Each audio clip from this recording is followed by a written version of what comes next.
राजा और रानियां जितने थे उनसे उनके पूरे संपत्तियों को सरकार रख भी कोई दिक्कत नहीं। बट लेकिन वो आज के डेट में खैरगढ़ राज होते हैं, अब ये फलाना राजा है, अब ये है राजा है, चलो कल से ले लेना, कल से लूँगा।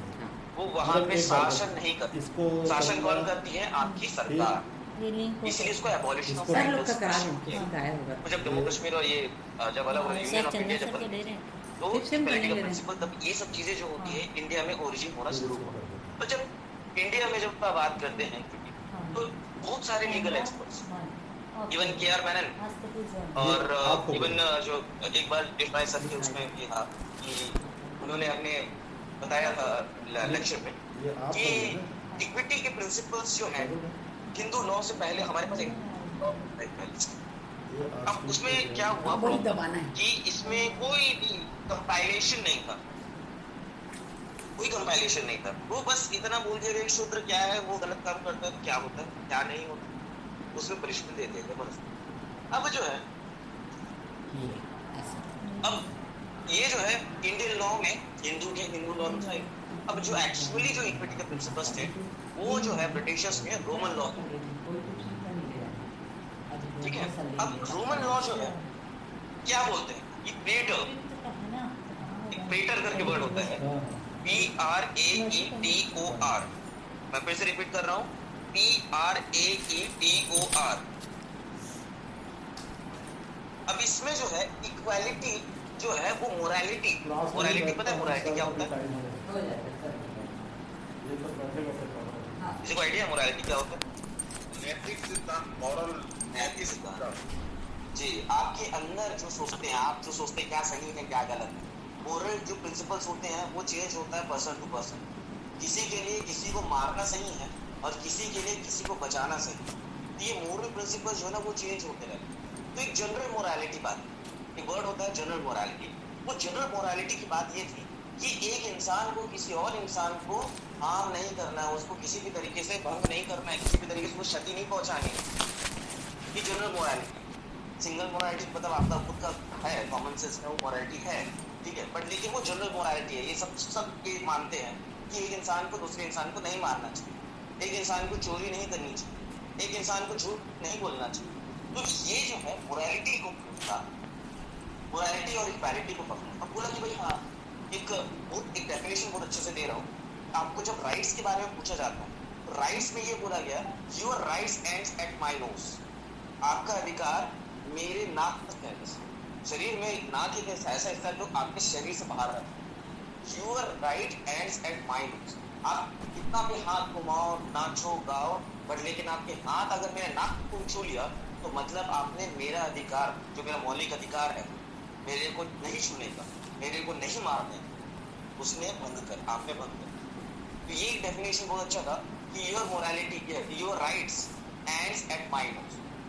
अब क्या हुआ कि जब इंडियन लीगल सिस्टम बना इक्वालिटी को उसमें लाना गया।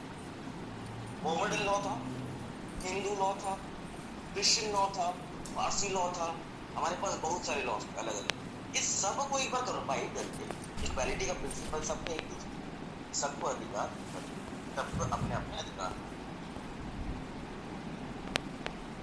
अब इसको जो है कंपाइल करके अंग्रेजों ने अच्छा किया कि हमको एक एक्ट बना दिया, ग्रीन कलर की बुक दे दी और उसमें हम लोग पढ़ लेते। ये तो हमको इतने भारी संस्कृत और अलग अलग जो भाषा है वो पढ़ना पड़ता। तो इसमें क्या है, सब चीज में मोहम्मदन लॉ में बोला गया है कि ओरिजिन कैसे हुआ है, इक्विटी क्या है, समानता क्या है, अधिकार क्या है, आपके दायित्व क्या है, ये सब बता चुके। अब इन्हें ब्रिटिशर्स ने क्या किया कि इन्होंने कुछ एक्ट्स बनाए। सबसे इंडियन को तो आया क्या, ठीक है, जो ये इक्विटी के टर्म्स है ना वो मेजरली आपको 4 एक्ट में मिले। वो है स्पेसिफिक रिलीफ एक्ट 1877, ठीक है। दूसरा है इंडियन ट्रस्ट एक्ट 1882, जो इक्विटी एंड ट्रस्ट, हम लोग इक्विटी एंड ट्रस्ट लॉ बोलेंगे सब्जेक्ट को, वो इंडियन ट्रस्ट एक्ट 1880। फिर आया इंडियन सक्सेशन एक्ट 1920, फिर आया ट्रांसफर ऑफ प्रॉपर्टी एक्ट 1880, ठीक है। ये 4 जो है इसमें इक्विटी के प्रिंसिपल्स के बारे में क्लियरली बताया कि इक्विटी क्या है, आपकी असमानता क्या है, प्रॉब्लम क्या है। इसमें जो है जनरल प्रिंसिपल्स है। एक होता है कि आप कितने सच्चे हैं, ठीक है, वो राइटियसनेस की बात है कि आप कितने सच्चे हैं वो बताता है। आप कभी भी किसी के प्रति एक क्षीण भावना नहीं रख सकते, एक आप जो है ना दुष्भावना नहीं रख सकते कि भाई हाँ ये तो छोटा आदमी, ये शोभा नहीं देगा। तो ये जब हम लोग इस चीज के बारे में हम लोग सोचते हैं कि भाई ये बंदा छोटा है, ये गरीब है, ये नहाता नहीं, ये काला है, ये गोरा है, वो क्षीण भावना जो हमारे अंदर होती है वो चीज वो बायसनेस क्रिएट करती है। वो बताती है कि भाई हाँ हम जो है अपने आप को ऊपर समझ रहे हैं दूसरों से।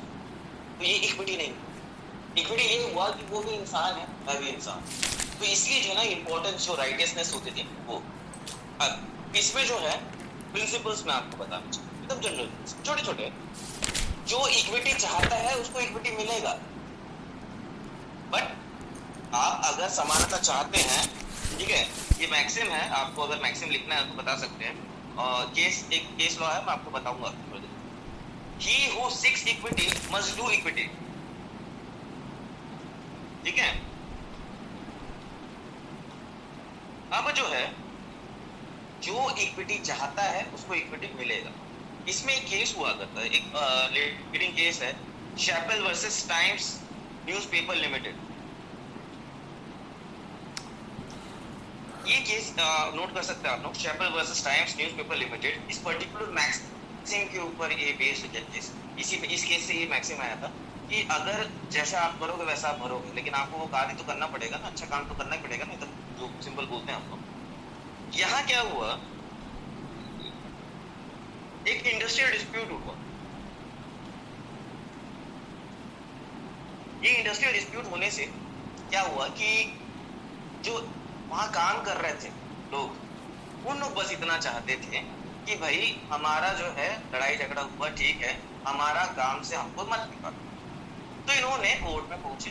कोर्ट में पहुंचने के बाद इन्होंने इंजंक्शन फाइल किया स्टॉप करने के लिए कि हमारा कॉन्ट्रैक्ट जो है आप हमारा कॉन्ट्रैक्ट मत टर्मिनेट करिए, खत्म मत करिए। इनको वो इंजंक्शन भी नहीं मिला, सारे के सारे लोग निकल गए। तो इसमें एक बात उठी, उस समय प्रिवी काउंसिल ने तो क्लियरली बोला, भाई अगर आप इक्वालिटी चाहते हैं तो यू शुड डू इक्वालिटी। आपको अगर आपको इक्विटी चाहते हो तो आपको भी इक्विटी करना। आप लड़ाई झगड़ा करोगे ऑफिस में, इंडस्ट्री में, तो इंडस्ट्री में आप लड़ाई झगड़ा कर रहे हो और जो आप अपनी जो आपको काम करने के लिए रखा हुआ है, आप उसको बोल रहे हो कि भाई हमारा टर्मिनेट मत करो कॉन्ट्रैक्ट, और आप ये बोल रहे हो कि हम लड़ाई झगड़ा भी करें, तो ये तो गलत है। यहाँ से ये प्रिंसिपल। दूसरा है कि इक्विटी जो है लॉ को फॉलो करता है। एक्चुअली लॉ में इक्विटी है, हर जगह है, इसीलिए जो है आपके फंडामेंटल राइट्स है, इसीलिए आपका इंडियन पिनल कोड है, जिसमें ये नहीं बोला गया कि एक लड़का एक लड़की को मारेगा। अभी तो थोड़ा है, एक दो सेक्शंस है, तो वो जस्ट अपलिफ्टमेंट के लिए, बट ऐसा नहीं बोला गया कि मर्डर करने पे एक लड़का एक लड़की को मर्डर करता है या लड़की एक लड़के को मर्डर करती है, तो दोनों के बीच में सजा का कोई डिफरेंस नहीं, सजा तो सेम ही है दोनों, ठीक है। इसमें जो है लॉ जो बोलता है उसको फॉलो करना ही पड़ेगा। इक्विटी के प्रिंसिपल्स को लॉ जब फॉलो करेगा, नहीं करता है तो फिर वो लॉ जो है ना उसको हम लोग बोल देते हैं डिक्टेटरशिप, अथॉरिटेरियन प्रिंसिपल उसको बोलते हैं जनरली, उसको डिक्टेटरशिप में आ गया। किसी को भी मार देना, किसी को भी कुछ भी बोल देना, ठीक है। कोई क्वेश्चन अभी तक?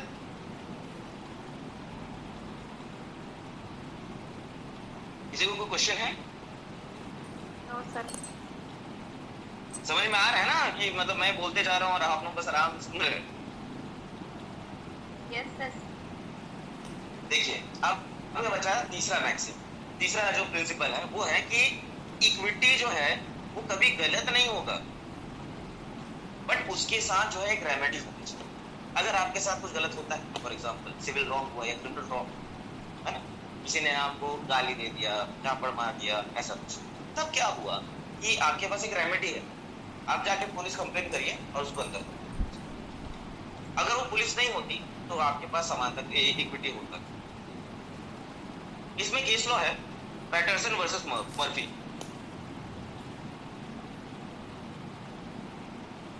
ठीक है। Patterson versus Murphy, PATTERSON versus Murphy. Same था, जैसे मैंने आपको जो अभी एग्जांपल दिया वही था सेम। उसमें टॉर्शियस लायबिलिटी की बात की, इसने किसी को झापड़ मारा। अब बचा इक्वालिटी इज इक्विटी। इक्वालिटी और इक्विटी तो हम कल डिस्कस कर ही चुके हैं, ठीक है। कल हम बता चुके हैं कि इक्वालिटी और इक्विटी क्या होती है। अब इसमें मुद्दा क्या है, इक्वालिटी इज इक्विटी मतलब ये हुआ कि भाई जैसे आप और मैं, हम दोनों के बीच में, अभी जैसे बीच में क्वेश्चन उठा था कि मनुस्मृति, हिंदू, ये वो चीज करके आप बता रहे थे कोई, है ना। तो वो जब है हम दोनों के बीच में एक इंटरेस्ट का बात है, हमारी इंटरेस्ट जो है ना कन्फ्लिक्ट में आ गए। हम लोग, आपने बोल रहे हैं कि मनुस्मृति जो है कोडिफाइड लॉ नहीं, मैं बोल रहा हूँ कि मनुस्मृति सबसे पहला कोडिफाइड लॉ। तो जब ये दोनों इंटरेस्ट की बात में हम लोग के बीच में कन्फ्लिक्शन होता है, कोई भी दो लोगों के बीच में कन्फ्लिक्ट होता है, तो वो कन्फ्लिक्ट जब होता है उसमें जो है हमको एक बीच का रास्ता निकालना पड़ता, दैट इज इक्विटी। हम अगर जब बीच का रास्ता निकाले, हम उसको समझाएं, समझे, बताएं, तब वो है उसको हम लोग इक्विटी बोलते हैं। इसका केस लॉ मैं आपको बता देता हूँ, इसको बोलते हैं फ्लाइट वर्सेस पोलैंड। फ्लाइट, वो हमारा फ्लाइट, एरोप्लेन वाला, फ्लाइट वर्सेस पोलैंड, POLLAND। इसमें क्या हुआ, अभी जैसे कॉन्ट्रैक्ट एक्ट आप तो पढ़ चुके होंगे, कॉन्ट्रैक्ट एक्ट मेरे ख्याल से। हेलो,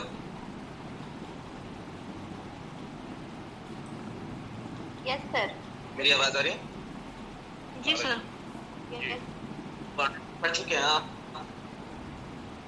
सर, फर्स्ट सेमेस्टर में। जी, तो उसमें एक कंसेप्ट पढ़े होंगे कि जो बच्चे होते हैं उन लोग कॉन्ट्रैक्ट नहीं बना सकते, है कि नहीं? यस जी सर। सेक्शन 18 है ना, सेक्शन 18, किसी बच्चे के साथ आप कॉन्ट्रैक्ट नहीं बना सकते, कॉन्ट्रैक्ट एक्ट में है डायरेक्ट। अब इसमें जो है ये जो आपको फ्लाइट वर्सेस पोलैंड का केस मैं बता रहा हूँ, उसमें क्या हुआ कि कुछ माइनर थे बच्चे 18 साल से नीचे, उस समय माइनर का डेफिनेशन अलग हुआ। तो माइनर्स जो थे उनको जो है वो काम नहीं करने दिया जाता था जो बड़े कर लेते, जैसे सामान उठाना, भारी सामान उठाना, कोई स्पेसिफिक टास्क होता, शिप यार्ड्स में काम करना, है ना, वो उनकी भलाई के लिए। तो इन्होंने क्या किया, केस कर, माइनर्स ने ये बोला कि भाई हमको अधिकार है, हम कर सकते हैं तो हमको करने दीजिए ना, हम कर सकते हो तो हमको करने दीजिए। तो उन्होंने ये बोला कि भाई जब आपको वो बोला जा रहा है जहां पे आपको कोई पर्टिकुलर काम जो कर सकते हैं, आपका कॉन्ट्रैक्ट नहीं बन सकता कॉन्ट्रैक्ट एक्ट के हिसाब से, है ना, उनके अलग कॉन्ट्रैक्ट एक्ट, ये एक्चुअली इंग्लिश केस है, तो वही कॉन्ट्रैक्ट जो एक्ट है वैसे सिमिलर। तो जब हम आपको बोल दिया गया है कि आप नहीं कर सकते, आप नहीं कर सकते, तो ये जो है इक्वालिटी के प्रिंसिपल्स को चैलेंज नहीं करता, इक्विटी के प्रिंसिपल्स को चैलेंज नहीं करता। इसका मतलब ये है कि भाई आप समानता तो है, पर लेकिन ये इसलिए नहीं बोला गया कि आप छोटे हैं, आपको छोटे हैं इसलिए आपके साथ आप ये काम नहीं कर सकते। इसलिए बोला गया कि क्षमता, ये भी नहीं प्रॉब्लम नहीं, इसमें बस इतना बोला गया भाई आपको इसलिए मना किया जा रहा है कि कल के दिन अगर कोई घटना होती तो उसके लिए आप जिम्मेदार हो, और बच्चों को ऐसी खतरनाक जगहों पे आप काम करने नहीं दे सकते। ठीक है, अब इंडियन केसेस की बात करते हैं। मैं आपको 3-4 केस दे रहा हूँ, इसको आप लिख सकते हैं और थोड़ा सा मेरे ऊपर पढ़ के बताइएगा, तब हम लोग केस पे डिस्कशन करें। क्योंकि मैं बोलता रहूंगा और आप लोग बोलेंगे कि भाई सर तो बोलते जा रहे हैं, फिर बोलिएगा मत कि मैं बताया नहीं। केस है Namdev Lokman Lodhi, Namdev NAMDEO LOKMAN Lodhi LODHI versus Narmada Bai and others 1953 AIR 228। दूसरा है Ratanlal RATTAN LAL versus Vardesh Chander and others 1965 AIR 588। तीसरा है Ganeshi Lal versus Jyoti Prasad PER SHAD 1953 AIR। अब सर एक बार और बोले तीसरा। मैं फिर से रिपीट कर देता हूँ, Namdev Lokman Lodhi versus Narmada Bai and others 1953 AIR 228 228। Okay, दूसरा है Ratanlal RATTAL versus Vardesh PARDESH Chandran CHANDER and others AIR 1965 page number 588 1965 AIR 588 ठीक है। तीसरा है गणेशी लाल ये तो गणेशी लाल वर्सेस ज्योति प्रसाद JYOTI प्रसाद की स्पेलिंग PERSHAD 1953। अब ये क्यों मैं आपको इंडियन लॉ बता रहा हूँ, क्यों हम अंग्रेजों का कानून पढ़े हैं, हमको हमारा देश का कानून कम है क्या हमारे पढ़ने में। तो इंडियन लॉ ये जब ये तीनों केसेस एक भी केस आप पढ़ते हैं अपने हमें डिवाइड कर लीजिए, एक भी केस आप पढ़ते हैं तो आपको इक्विटी के प्रिंसिपल्स समझ में आ जाएगा कि इक्विटी क्या है। जितना हम 2 दिन में अभी डिस्कस किया है ना समझ में आ जाएगा। अगर कुछ में जब हम लोग बात करेंगे इस पर डिस्कशन होगा केस पे, ये केसेस में क्या हुआ क्या नहीं हुआ, इसमें क्या गलतियां थी क्या खामियां थी, कल हम उसके बारे में डिस्कस करेंगे। कोई भी एक पर्टिकुलर केस को देखें, चलो फॉर एग्जांपल हम रतनलाल को ले लेते हैं, आप लोगों के लिए आसान कर देता हूँ। रतनलाल ले लेते हैं, गणेशी लाल, रतनलाल आपको जल्दी मिल जाएगा, वदेश चंद्र, हाँ रतनलाल वदेश चंद्र आपको तुरंत मिल जाएगा, गणेशी लाल मुश्किल जाता है, इसके 3-4 पैसा लग रहा है। तो ये जो है इसमें हम लोग कल डिस्कस करेंगे कि क्यों इक्विटी के प्रिंसिपल्स की बात जब हम लोग कर रहे हैं हमारे केस लॉ में, तो क्यों हमको इक्विटी की जरूरत आ रही है। हमारे सुप्रीम कोर्ट ने आजादी के बाद क्यों बोला, हमारे हाई कोर्ट ने इक्विटी की बात क्यों की, आजादी के पहले और आजादी के बाद के बीच सब जो प्रॉब्लम है इक्विटी की वो आपको इस केस लॉ से समझ। अब मैं आप लोगों को 2 चीजें बस बताना चाहूंगा, छोटा सा आखिरी टॉपिक, वो है कि रेमेडीज क्या होते हैं। रेमेडीज मतलब पता है क्या होता है? रेमेडीज मतलब क्या होता है?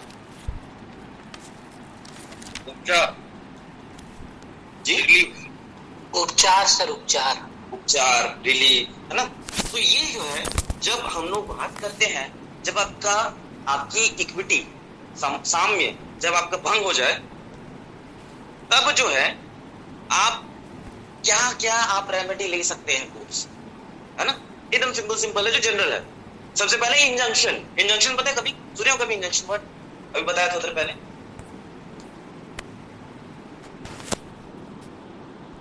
इंजंक्शन का भी सुना है? सेक्शन कुछ याद आ रहा है किसी में? Yes sir. 39 सब प्लस 1 39 सब प्लस 2 है ना। तो ये अब इसमें जो है आपका इंजंक्शन को बोलते हैं, हिंदी में बताऊं कि इंग्लिश में बताऊं, क्या मिक्स करके बताऊं? बताइए आप। मिक्स बता दीजिए। ठीक है, क्लियरली आपको छोटा सा बता देता हूँ। इंजंक्शन मतलब होता है कि कोर्ट का आदेश है ना, एक कोर्ट का ऑर्डर होता है जहाँ पे ये बोला जाता है कि आप कोई काम को प्रतिबंधित कर दिया जाता है या आपके काम को रोक दिया जाता है। आपको बोला जाता है कि आप ये काम ना करें। इसको इंग्लिश में बोलते हैं to stop someone from doing something. Injunction का मतलब सिंपल, इंग्लिश में to stop someone from doing something, Hindi में सिंपल है कि किसी को किसी चीज के लिए प्रतिबंधित करना कि आप ये कार्य ना करें, वो चीज जो है इंजंक्शन। आप केस लॉ लिख सकते हैं, Mohammad Afzal Shah versus Ghulam Ahmad Shah and others. Okay, second है स्पेसिफिक परफॉर्मेंस। अब देखिए, जैसे अब मैंने प्रतिबंधित कर दिया किसी को, है ना। इंजंक्शन में मैं क्या कर रहा हूं? इंजंक्शन में मैंने क्या किया, कोर्ट ने क्या किया? प्रतिबंध किया।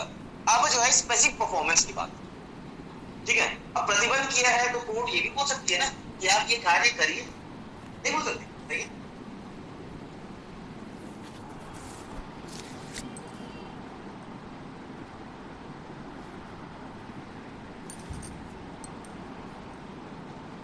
जी सर, बोल सकती है जी। कोई काम, जैसे फॉर एग्जांपल मैंने क्या किया, थॉट्स में आप लोगों को केस होगा, पढ़े होंगे कि अपने घर पे एक लड़का जो है आटा चक्की चला रहा था, बहुत आवाज आती थी। और एक कॉमन चीज है, अभी जैसे किसी के यहाँ शादी हो रही है तो जोर जोर से गाना पोंगा बजता रहता है ना। तो इससे क्या है, आपकी रात की नींद खराब होती है कि नहीं। तो आप जो है जाते हैं कोर्ट को, बोलते हैं कि भाई ऐसा ऐसा, पुलिस में जाकर अपने, तो पुलिस वाले आके बंद करवा दिए, नहीं करवाते। तो आप क्या करते हैं, कोर्ट से ऑर्डर लेते हैं, इंजंक्शन पास करवाते हैं, ठीक है, प्रतिबंधित करवाते, क्या बंद करिए। अब क्या है, अब वो प्रति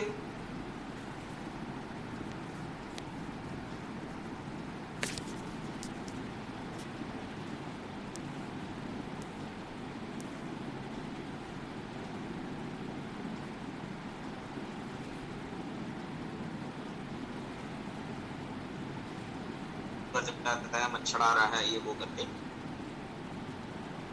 क्या किए, कोर्ट पहुंचे, कोर्ट में जाके आपने केस कर दिया और कोर्ट ने उनको क्या बोला, प्रतिबंधित तो कर दिया था पहले कि आप गड्ढा बढ़ाइए मत, ठीक है जी। मैं खा रहा था। थानेश्वरी जी आपका माइक ऑन है, बंद कर दीजिए। हाँ भूख लग रहा। तो कोर्ट ने क्या बोला, इंजंक्शन की जगह अब कोर्ट ने बोला म्युनिसिपैलिटी को डायरेक्ट कर दिया कि आप जो है उस गड्ढे को भरिए आज के आज।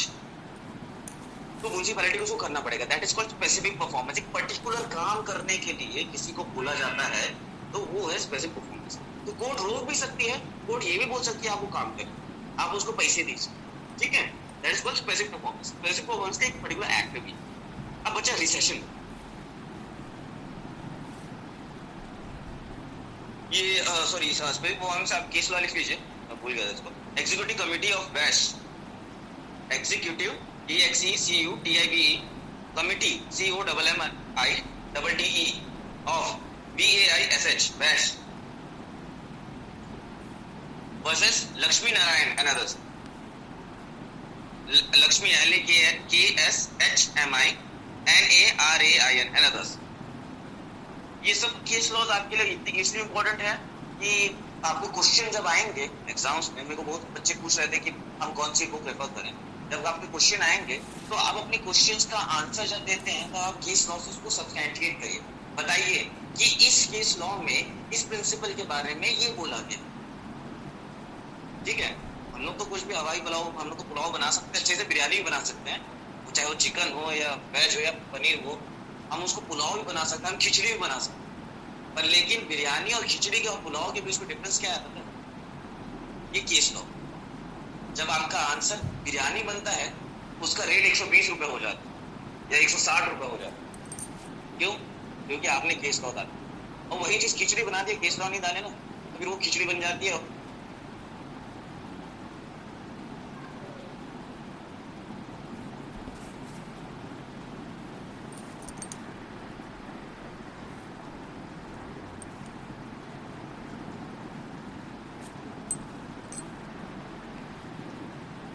जी सर।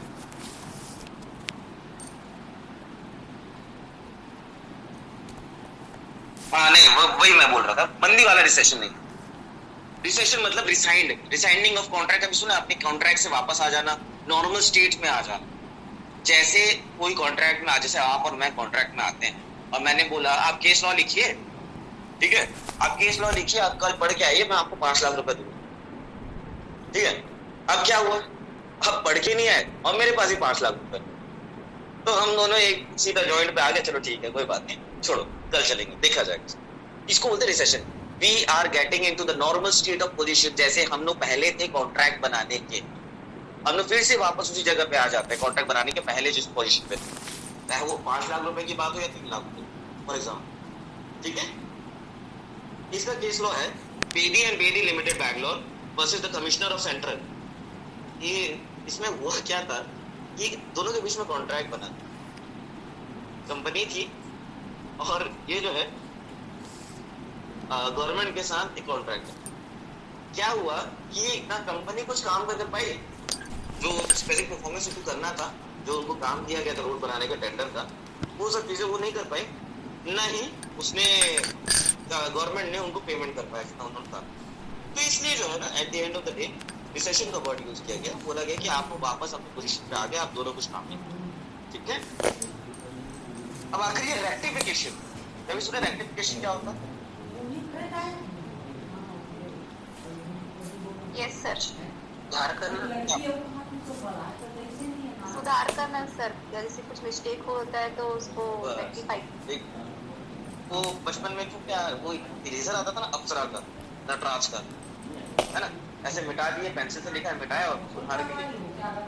तो रेक्टिफिकेशन मतलब ये होता है, हम लोग ये तो लेमैन का लैंग्वेज हुआ, हमने मिटा के चेंज कर दिया। एक रेक्टिफिकेशन का मतलब लीगली लॉ में ये है कि लॉ मैन आज को ऐसा बोलेगा, हर चीज होती है आपका कोर्ट होता है या तो लॉ होता है। लॉ के लिए, लॉमैन के लिए, लेमैन के लिए क्या होता है, हर चीज जो होती है एकदम सिंपल शब्द, क्लियर शब्द चाहिए। हम लॉ मैन है, हम लॉ की तरफ से पढ़े ना, एडवोकेट बनने वाले हैं, वकील बनेंगे या जज बनेंगे या लॉ पढ़ रहे हो तो अच्छी पोस्ट में जाने। अब इसमें क्या है, रेक्टिफिकेशन मतलब कोर्ट बोलती है कि भाई जो भी गलती हुई है, जो भी गलती हुई है उसको आप लोग सुधार लीजिए एक पर्टिकुलर डॉक्यूमेंट। फॉर एग्जांपल आपके और मेरे बीच में कॉन्ट्रैक्ट।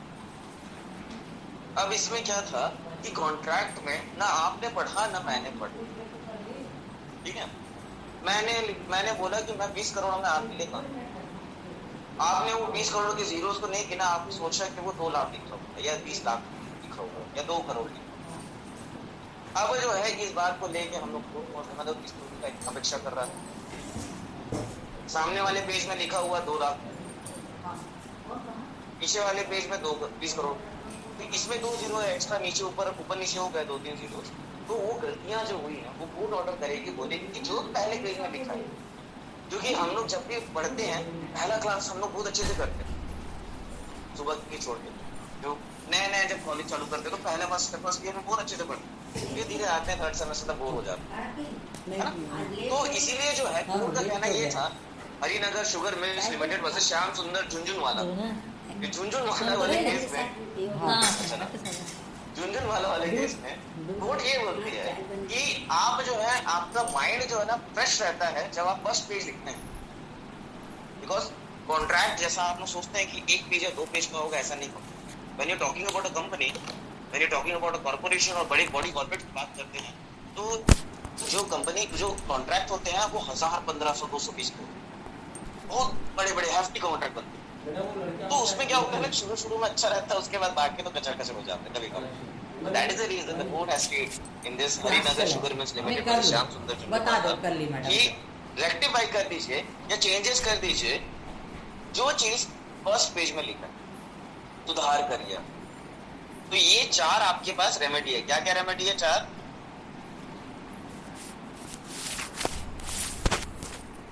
ये आवाज नहीं जा रही? Hello, yes sir. क्या क्या 4 रेमेडी? मैं बोल ही रहा हूँ यार, पूछ रहा हूँ वही। क्या क्या 4 रेमेडी है? रिसेशन, रेक्टिफिकेशन, इंजंक्शन और स्पेसिफिक परफॉर्मेंस। हाँ स्पेसिफिक परफॉर्मेंस। हाँ, ये से मेरे को ये चीज समझ में आ रहा है कि you are not taking any notes, है ना? ठीक है, कोई दिक्कत नहीं है, but at the end of the day आप ही लोग इस कॉन्सिक्वेंस को फेस करेंगे। मेरा काम है तो मैं पढ़ा के चले जाऊंगा, जितना इंटरेक्टिव कर सकता मैं उतना करूंगा, ठीक है। बट लेकिन आप लोगों को जब मैं केस लॉ बता रहा हूँ, वो केस लॉ आप लोग नोट करेंगे ना, तो कम से कम आपका एक लीडिंग केस लॉ 20 मार्क्स का पूरा क्लियर हो चुका रहेगा, अगर आप अभी से पढ़ना शुरू करेंगे तो। नहीं तो फिर उस समय जाके वहां पर फिर मुश्किल हो जाता है। केस लॉस बहुत मुश्किल होता है लिखने के, कैसे लिखना है, क्या है, कैसे। अब इसमें जो है डॉक्ट्रिन, ये जो इक्विटी का डॉक्ट्रिन है, ये एक पर्टिकुलर एक्ट, मैंने आपको बोला था 4 एक्ट में नेटवर्क का इश्यू लगता है, नेटवर्क का इश्यू।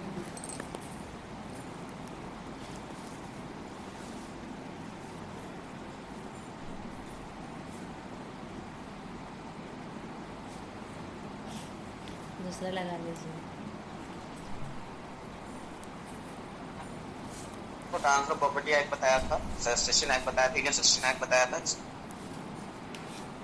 स्पेसिफिक रिलीफ एक्ट जो है, ये डॉक्ट्रिन इतना ज्यादा इसमें वो किया गया, इम्बाइब किया गया कि वो जो है क्लियरली ये बताता है कि स्पेसिफिकली आपको क्या रिलीफ मिलेगा, एकदम क्लियरली। इसलिए वो वर्ड इतना अच्छा एक्ट है ना, वो क्लियरली बोलता है स्पेसिफिक रिलीफ एक्ट। कोई हमको उसमें सोचने समझने की जरूरत नहीं किस चीज के लिए होगा हुआ है, किस काम के लिए आपको क्या रिलीफ मिलेगी, क्या रेमेडी होगी, वो स्पेसिफिक रिलीफ एक्ट बता दो। अब जब हम लोग सीपीसी की बात करते हैं, सेक्शन 150 है, सेक्शन 150 सीपीसी में है। सेक्शन 150 जो है, सेक्शन 150, हाँ सेक्शन 140 150 में बोला है court has the inherent power. ये इनहेरेंट पावर क्या हो?